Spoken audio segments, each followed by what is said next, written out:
Town दर्शन news, समाचार ही नहीं विचार भी।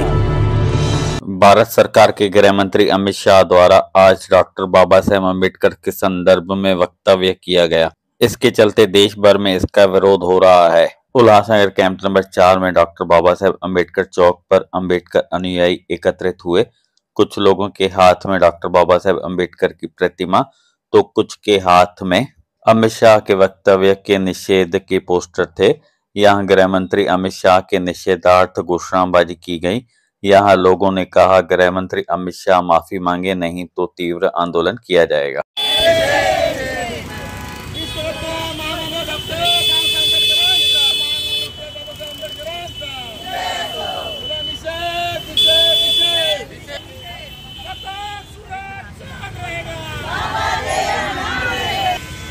सर्वप्रथम सगळ्यांना माझा सविनय जय भीम।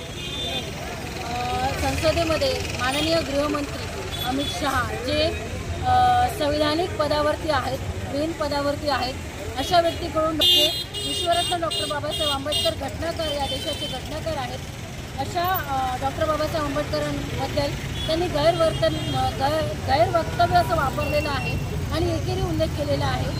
जे की गृहमंत्री जे झाले तेही डॉक्टर बाबासाहेब आंबेडकरांची देण आहे। डॉक्टर बाबासाहेब आंबेडकरांचे संविधान नसते तर कदाचित त्यांना संसदेत पाय पण टाकायला भेटला नसता आणि असं गैरवर्तणूक वागणं हे त्यांना शोभलेलं नाही आहे।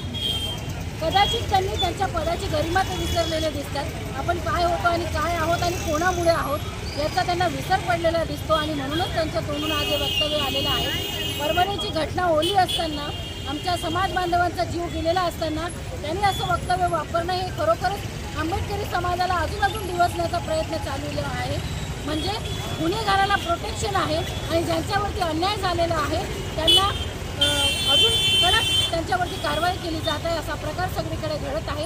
त्याचाच एक भाग म्हणून आज सगळे सुभाष चक्रीमधील आंबेडकरी अनुयायी, आंबेडकरी जनता ही एकत्र होऊन आज निषेध नोंदवलेला आहे आणि आम्ही जर त्यांनी या निषेधानंतर त्यांचं वाक्य मागे नाही घेतले आणि माफी नाही मागितली तर हे आंदोलन तीव्र आंदोलन होईल आणि पूर्ण देशभर याचे पडसाद उमटल्याशिवाय राहणार नाही। टाउन दर्शन न्यूज, समाचार ही नहीं विचार भी।